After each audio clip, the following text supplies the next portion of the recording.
Hi నమస్తే welcome to Myra media. నేను మీ కేవీఆర్.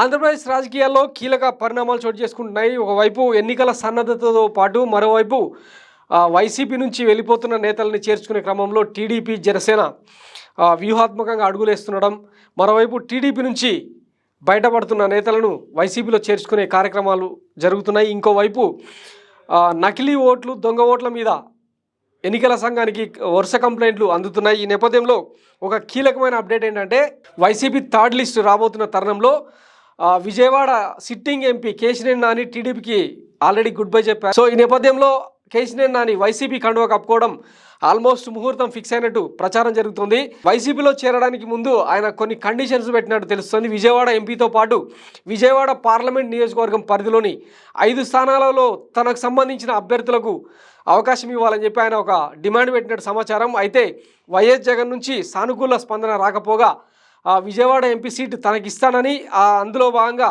మరో 2 ఎమ్మెల్యే సీట్లు కూడా ఇచ్చేందుకు సుముఖత వ్యక్తం చేసినట్టు సమాచారం. అసలు కేశినేని నాని అడుగుతున్న 5 అసెంబ్లీ సీట్లు ఏమంటే విజయవాడ తూర్పు నుండి తన కూతురు కేశినేని శ్వేతకు, అలాగే విజయవాడ పశ్చిమ నుంచి ఎంఎస్ బేగ్, నందిగామ నుండి కన్నెగంటి జీవరత్నం, తిరువూరు నుండి నల్లగట్ల స్వామిదాసు, మైలవరం నుండి బొమ్మసాని సుబ్బారావుకు నాని టికెట్లు కోరుతున్నారంట. అయితే ఇందులో కేవలం 2 అసెంబ్లీ సీట్లు, ఒక ఎంపీ స్థానాన్ని మాత్రమే వైఎస్ జగన్ ఛాన్స్ ఇచ్చినట్టు సమాచారం.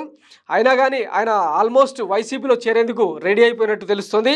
దీనికి సంబంధించి అంటే ఈ వీక్లోనే, అంటే అటు ఇటుగా పండగ ముగిసిన తర్వాతనో పండగ అయిపోయిన తర్వాతనో ఈ చేరికకు సంబంధించిన క్లారిటీ వచ్చే అవకాశం ఉందని తెలుస్తుంది. మరోవైపు కేశినేని నాని వైసీపీలో కనుక అడుగు పెడితే ఆయనకు సంబంధించిన అభ్యర్థులు వైసీపీ టికెట్ మీద కనుక పోటీ చేస్తే తమకు అనుకూలంగా మారుతుందని చెప్పి ఇప్పటికే కొన్ని సమీకరణాలు టీడీపీ నుంచి వెలుగు చూస్తున్నాయి.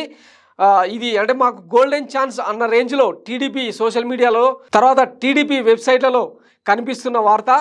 సో చూద్దాం మరి కేశినేని నాని అడుగులు ఎట్లా ఉండబోతున్నాయి.